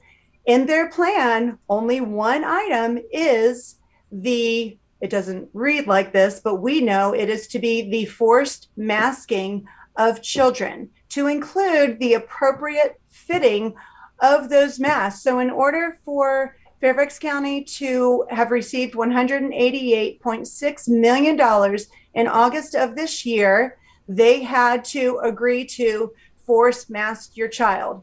And that is all in the name of their holistic approach to the social, emotional, academic care and treatment of the child. But it doesn't make any sense because the masks don't work. And, even if the CDC won't subscribe to the masks not working, they do have that they would not mandate. And how many counties, how many universities, how many states, how many countries do you see dropping these mandates? Right. Dropping these mandates already. So why are Denmark followed suit with the UK just I believe yesterday, the day before. Right. Yeah. They said, welcome to life as we knew it. And I'm just saying we got to live with this, and we get now what we need to do, and everybody's going to be trusted to be responsible members of society. Right. So, but unfortunately, here in America, and especially up in Canada, and particularly here in Nova, they're pushing back even harder. It's interesting to see. Shauna, you've been nodding your head quite a bit. Missy, go ahead and finish your thought here, and then I'm going to go to Shauna, and then I do have another clip I want to play for you guys. So, Missy, go ahead and real quick, finish your thought on that. Just to finish, why our children? Why our children? And I take a big step back, and I think about these ideological perspectives and approaches. It all starts in academia. It all starts with our children. So it's almost an experiment, but not just an experiment. If they can capture the obedience and the almost, kind of transforming our impressionable kids to give up those freedoms, if they can capture it now as their children, they've got them. So we have to understand at the psychological level, what's happening here. And if they can get them as children, if they can convince them, teach them what to think and not how to think on every level, from the mandates to the critical race theory, they've got them. And I think that's why they are just staying on it so strong with our children. In academia, they're not going to let up. Okay, there's a lot to unpack there. Shauna, real quick, your thoughts, and then I'm going to go to another clip. Your thoughts on what she's saying? To piggyback on Missy's point about the mask not working, I had a long email exchange this week with Dr. Martin. He is the head of the Virginia chapter of the American Academy of Pediatrics, and he was a big proponent of going back to school, and I really appreciated all his efforts for that. He is a proponent of the kids staying masked. And I was challenging him on those, on the reasons. And his point is that doctors are thinking that the reason schools are staying open is because of the masking. And I really challenge that notion from a lot of different doctors and scientists out there who are trying to make that the narrative, because we now know, and we've now accepted, that the cloth masks are not working. They didn't work. We knew that. The study from Bangladesh showed that. And now we've accepted that as a whole. Well, the CDC came out and said that. You're seeing it everywhere. You're seeing it like that. So since schools have been open since March of 2001, I'd say 90 to 95% of teachers and kids have been wearing cloth masks, and the schools have not been closed, and they've not had to close for COVID cases. So if these kids have been wearing cloth masks for the better part of almost a year now, minus the few months in the summer, although my son went to summer school and did wear a cloth mask too, how can you now say that cloth masks are what is saving us from the schools getting shut down? It just doesn't add up. Well, I noticed they don't, when they talk, those that are pro masking of our students, they just use that general term, masking. They're not differentiating. They have no problem segregating the kids, masked and unmasked, but they're certainly not segregating and discussing about the efficacy of cloth masks and proper masks that are actually doing something. I noticed that is completely devoid of their argument. Right. So answer me this. How is it possible that the schools stayed open all this time with these cloth masks that we know are just facial decorations, if the cloth masks are what we absolutely needed to keep the schools open? I mean, the logic falls apart. The argument's just not there. And, I just really challenge all the doctors who are saying the masks of what kept the schools open, because I promise you 90 to 95% of teachers and kids have been wearing cloth masks since the days the doors reopened. And so it really didn't do any good. Well, we also look at this from the standpoint of, from day one, I've noticed clear, for every 10 doctors that say one thing and take one opinion, you can find 10 doctors that come from the other side. For every one policymaker or 15 policymakers that have an opinion on such matters, you can find 15 policymakers that have different opinions. The thing that concerns me, and really this is the reason why I started Nova Now, was because of the tendencies that I was seeing in our society toward censorship and the squashing of a vibrant, deep exchange of ideas. And we're seeing more and more and more the attitude of shaming, and we just heard from our friends up in Loudoun County and from the kids, the peer pressure and how they were segregated in Loudoun County and pulled out of the student population, and that for the first couple of days, one of the parents had said that the kids were going by the glass, taking pictures of them as if they were exhibits in the zoo. And one of the girls talked about the peer pressure in phys ed class. of students, come on, just do it, literally just really trying to, they're repeating the narrative that you are a danger and you're going to get everybody sick and you need to just comply. Just do it, just do it, just do it. So that's the next thing that I want to address with you all. I'm just going to say it, the psychological warfare that is happening in this debate. And it's one of the things that frustrates me to death, because when I've attempted to engage people, whether it's the CRT thing or any of the critical issues that we've been facing and covering here with Nova Now, when I've attempted to engage in rational conversation with those on the other side of maybe my opinions, or to explore both sides of the issues or multiple sides of the issues, it devolves into bullying. And I've yet to have somebody come on to the show and engage in a vibrant debate with folks like you. And I've put it out there and I've asked and asked and asked, but they don't. So I'm going to play a clip from the school board here that paints, again, another picture of folks that they say are in favor of Youngkin's order and are, well, as she puts it, incredibly unreasonable. Let's take a look at this, and I want to get your thoughts on this. And here's this clip.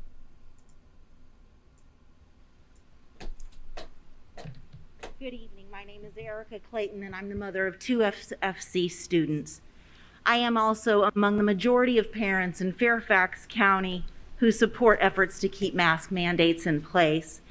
Reasonable parents support mask mandates, especially right now during the Omicron surge, because we are not medical specialists and we know it.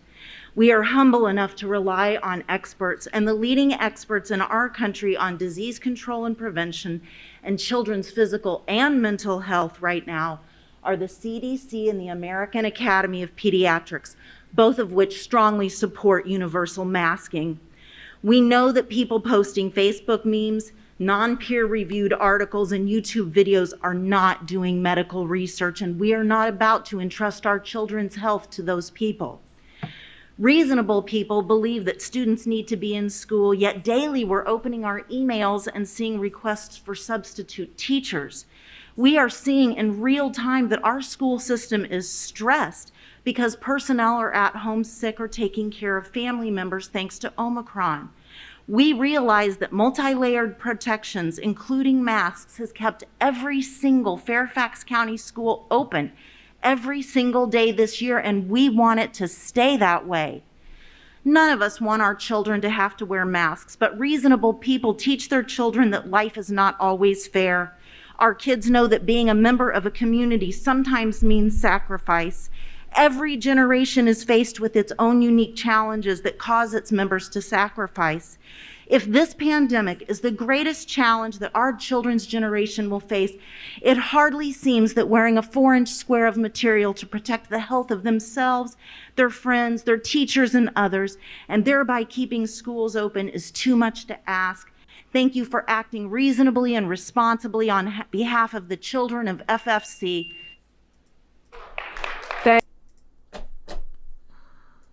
Okay, so my question to you ladies, apparently from her opinion, you would be considered unreasonable. Is that what I'm taking away from that speech?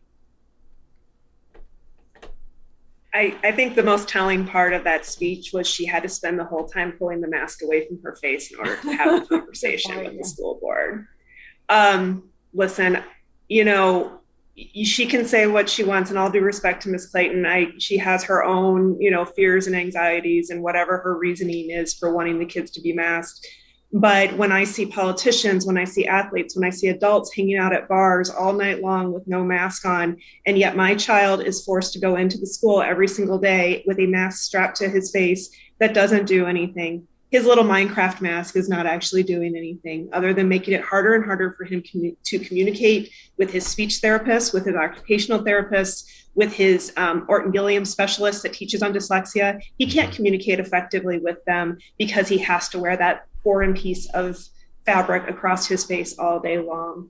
So with all due respect to her, as she had to pull it away from her mouth to have a conversation, how does she think that it's going to be for my son, who's already struggling with reading, enunciation, pronunciation?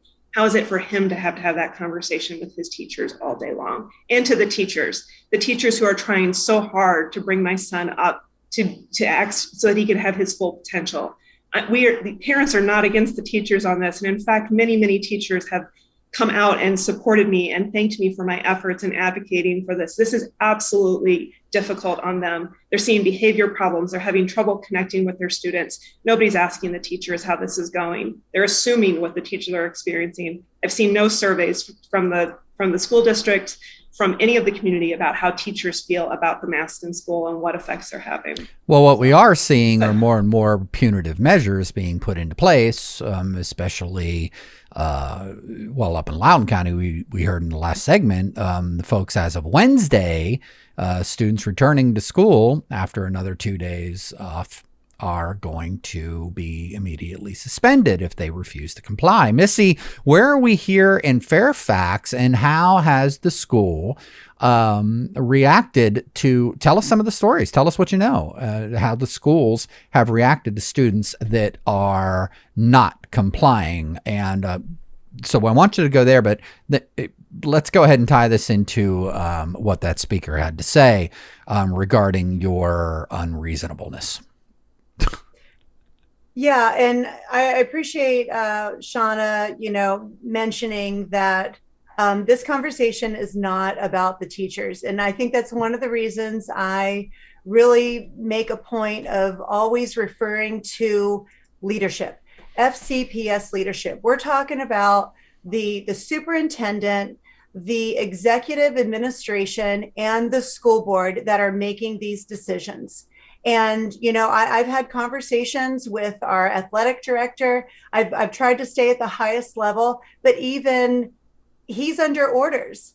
And what's interesting is, so in this situation, the buck stops with the superintendent, the executive administration, and the school board. But even in some of those conversations that I've had, what was amazing is the response was, well, this is what we've been told to do. This is what, it's almost like no one wants to take responsibility. They are enacting all of this, but they don't want to take responsibility. Anyhow, just to the point that Shauna made that, this has nothing to do with teachers. I've had zero interaction with any of the teachers. Of course, my child's a senior. I'm not going to have interactions, on this level.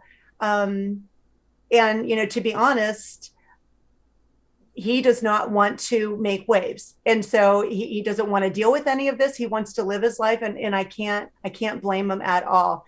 But as far as teachers go, I can only imagine how hard this is. So this is directed right where the buck stops, and it is with leadership and our school board, which is all the overseeing body, to the point of this community member.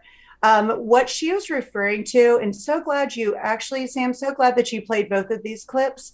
Because, my hair was standing on end through that entire school board meeting, but in particular, these two speakers, what she's making a reference to, the greater good, that we should all be more concerned about the greater good.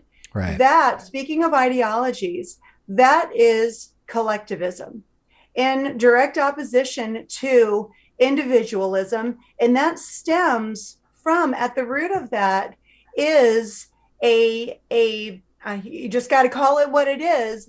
The root of that is a Marxist, socialist, communist. They're all, threaded together over, the centuries.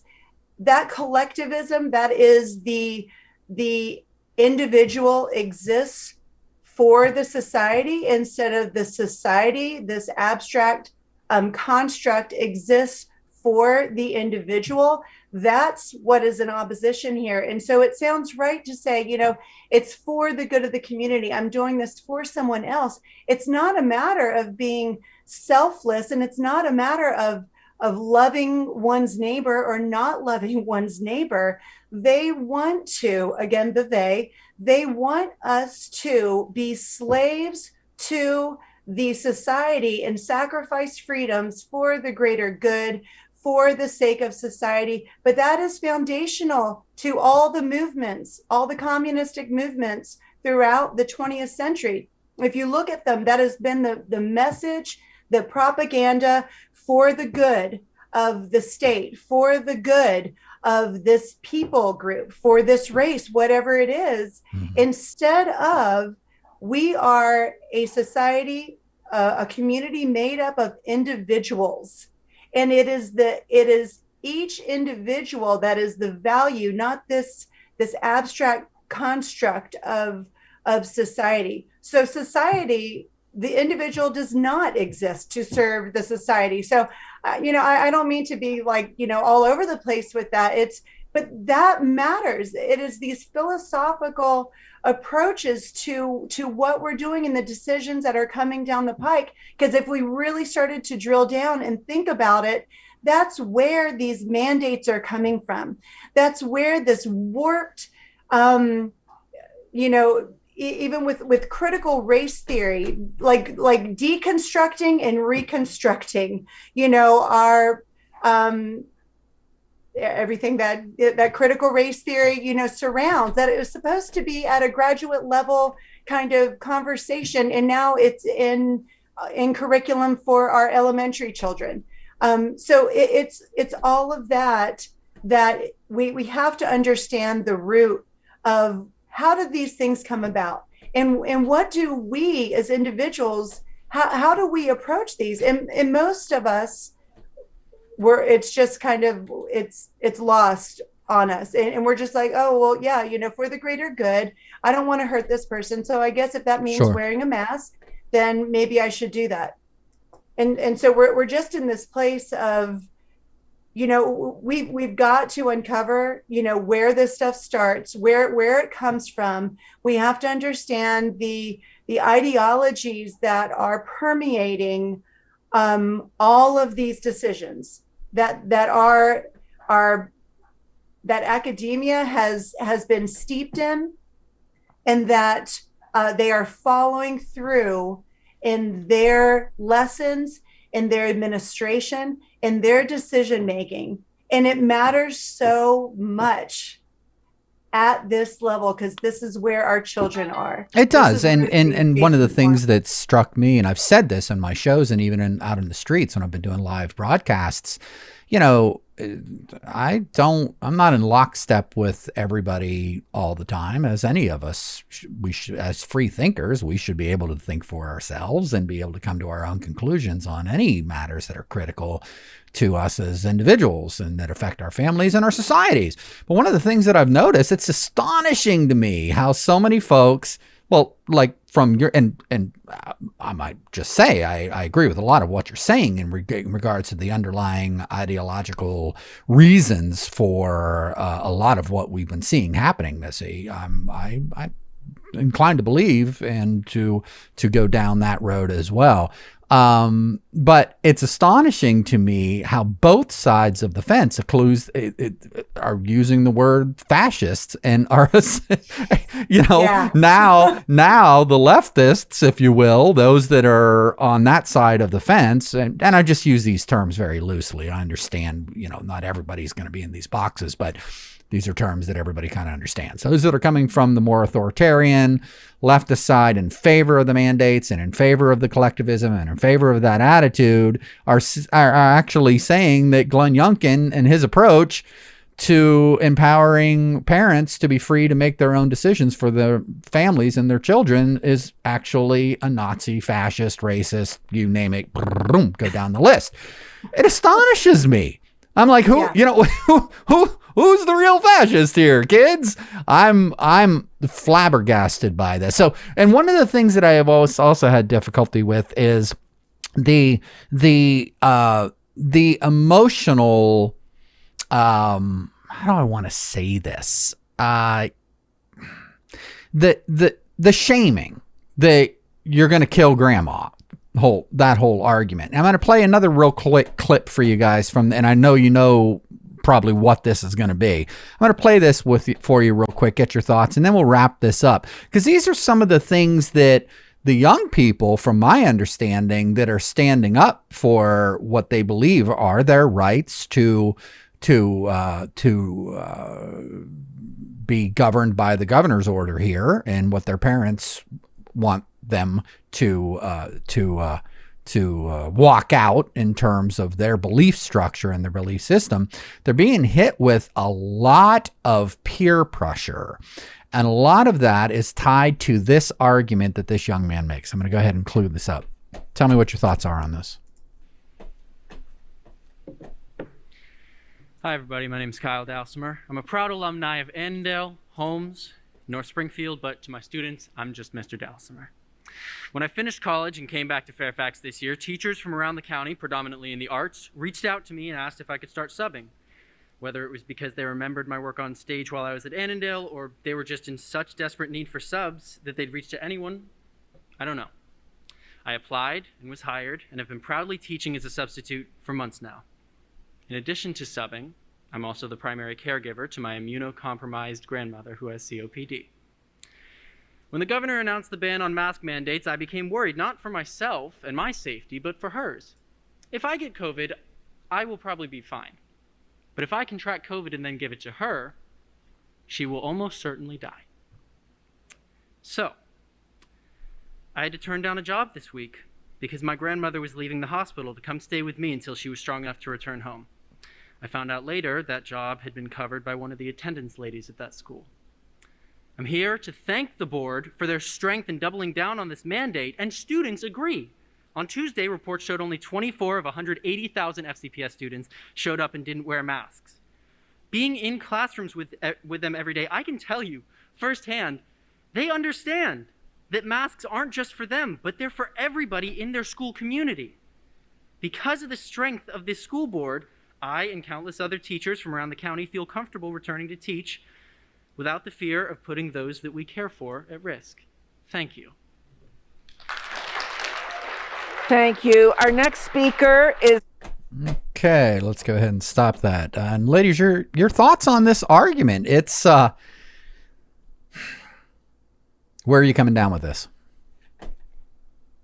I mean, with all due respect to Mr. Dalsimer, it's a fundamental misunderstanding of where we are in the pandemic. His position, I understand, it totally made sense to me in early 2020. It totally made sense to me even before we had vaccines. I understand that position. I don't understand that position today. He's not looking at the updated science. He's not looking at the statistics that says even his grandmother with a pre-existing condition, if she has been double vaccinated and boosted, she has a 1 in 1 million chance of death. Those are the statistics. And I realize it's not zero, but there's never going to be a not zero situation. And in return, what he's asking of our children and of the teachers and of the staff, he's asking them to make their days harder, more challenging, emotional struggles for the kids behind the masks. He's able to wear a fitted N95 mask if he wishes. I noticed he wasn't wearing one during that speech, but he can.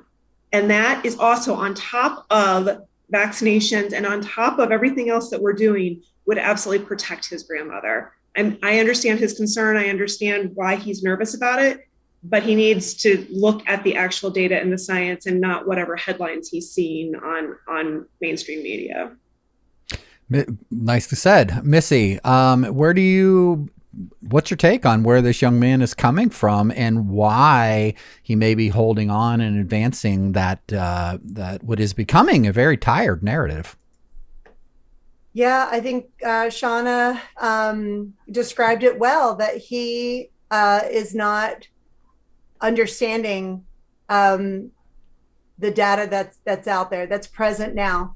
And I'll say, this is a great example of the impact of really, it's kind of I don't know how else you refer to it except for it's propaganda. If there is actual, if there's actual data, I hate to use anything that is just overused everyday data, the science, whatever. I don't know how you describe it without saying that, there's actual data that is saying the very contrary to what he's just saying.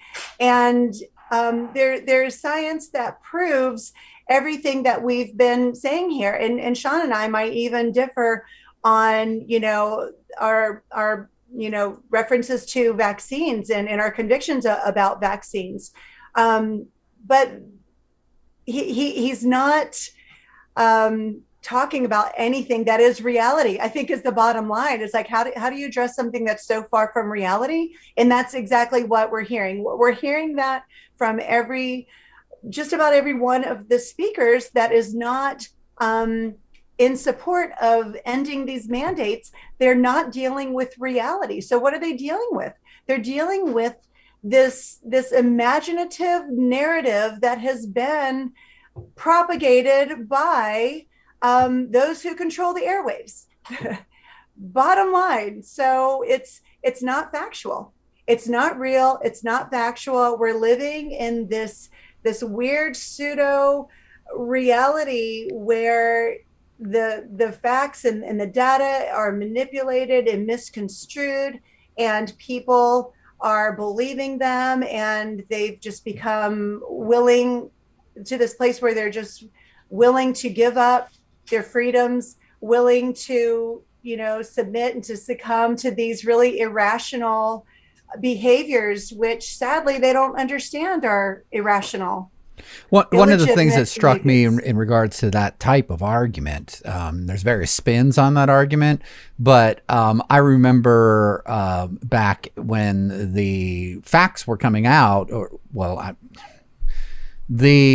the media had latched on to the story that the flu had just completely disappeared. Remember that, right? A year and a half ago. Just suddenly, really one of the scourges of our society since the beginning of time, just completely and utterly disappeared. And I remember Fauci coming on and saying, well, we don't really know how to fully explain it other than the mitigation efforts that we've put into place, such as social distancing, washing our hands, and face masks, seems to have done the trick. And I'm sitting there thinking to myself, here's an individual making $400,000 a year in that position for the past 40 years, and you're just figuring this out?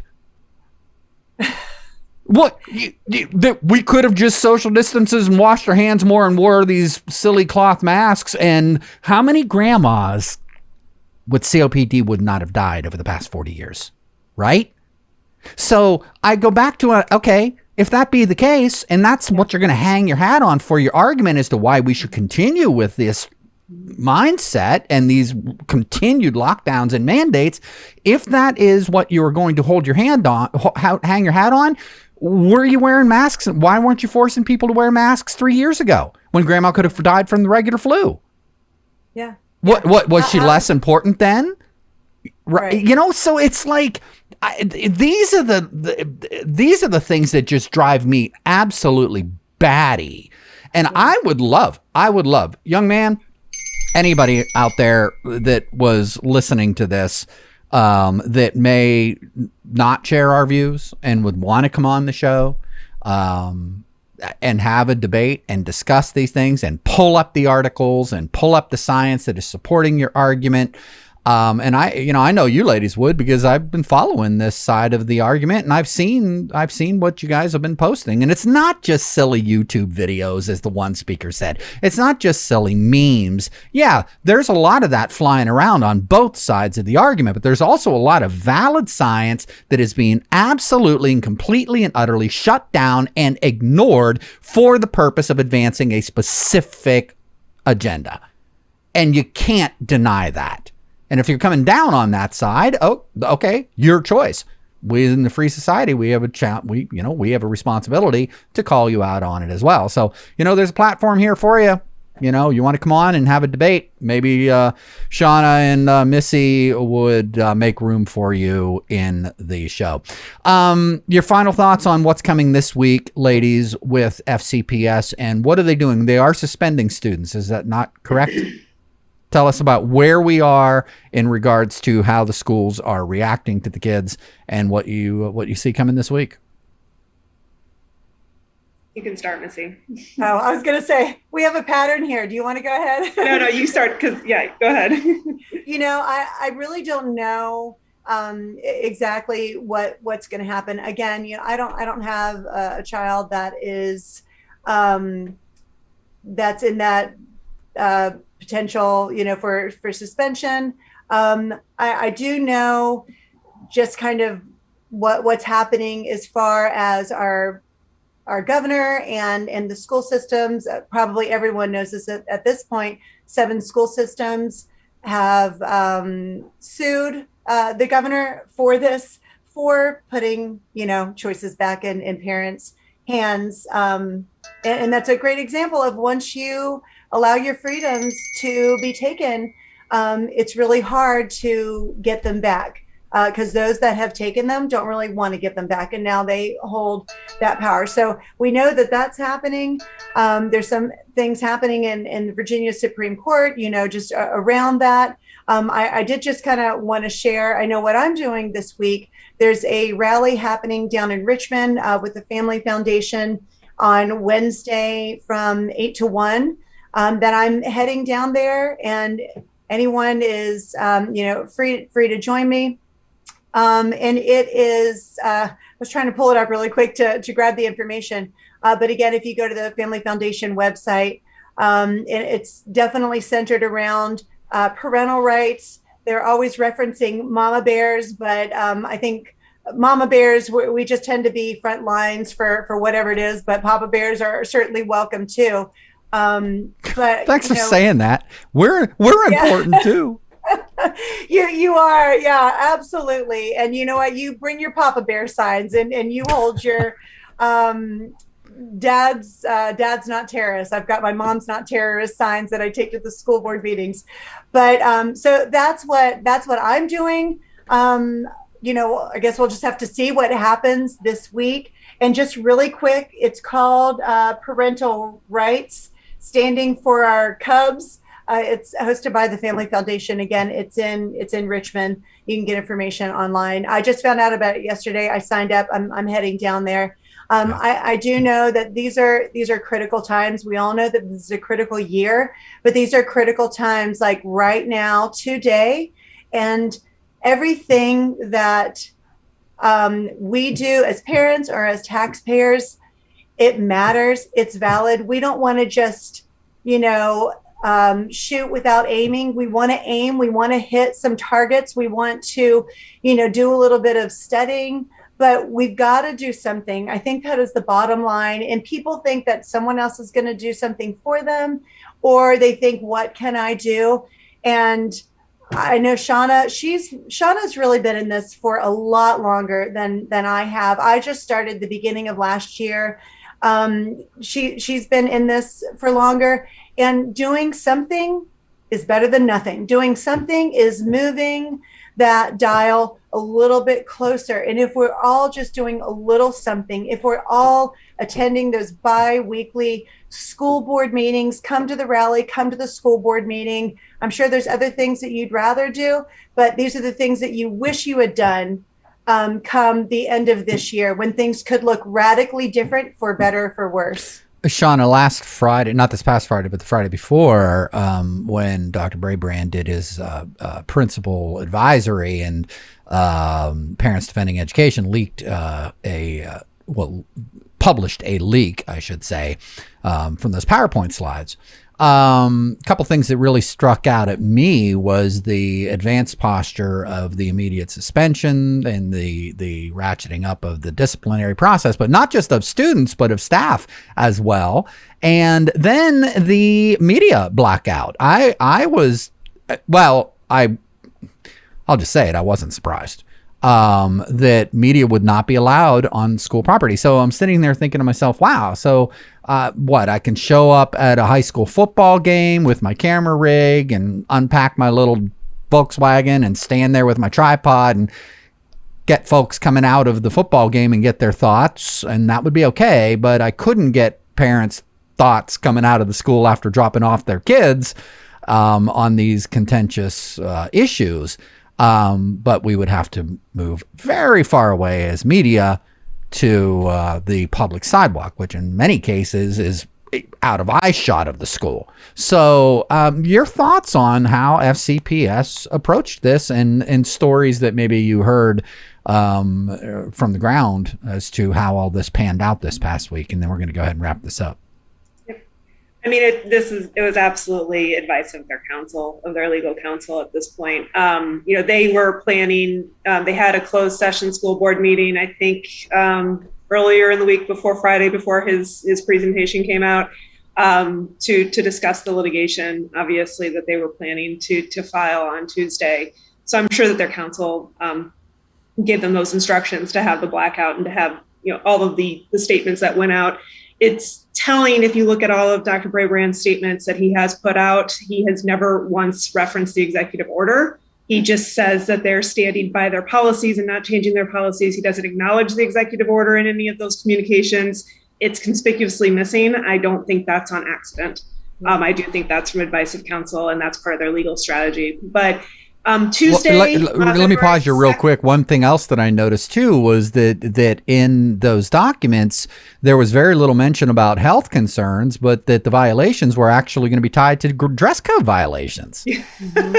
Oh, the dress code violation is comical. I mean, it's just rich. They've never enforced it once consistently through Fairfax County, and to use that now is putting.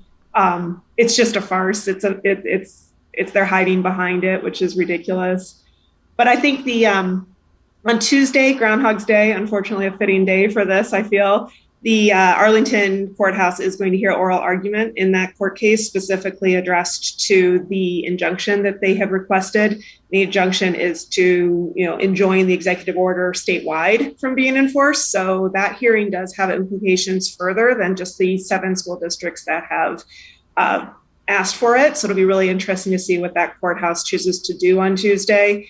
They could rule straight from the bench, or they could, take it under advisement and issue a written opinion. So I guess we'll see on that. And I've heard nothing from the Virginia Supreme Court. So if anybody, eyes and ears, hears anything about that, I know that our Attorney General has asked it to be expedited, but the court is currently not in session, not hearing cases. So I'm not sure when we're expecting to hear from that. Okay. Thank you so much, ladies. We appreciate what you do. We appreciate your activism. We appreciate your patience and your time. And I want to, we should put our hands together for those young people that came on our previous segment. Yeah, absolutely. I know that's taken a lot of guts to go against the prevailing societal winds. And I really value them taking the time to come on and share their thoughts with us and being articulate and brave agree with them or not. The fact that they are taking the time to inform themselves and educate themselves and are standing up peacefully for what they believe are their rights. I think that's commendable. So I hope you guys got a kick out of listening to that. We'll air the whole segment here before yours when we put this up. So Shauna Yashar and Missy Pratt, thanks so much for updating us and for your insights and for everything you're doing for our community. Thanks for coming on NovaNow.tv.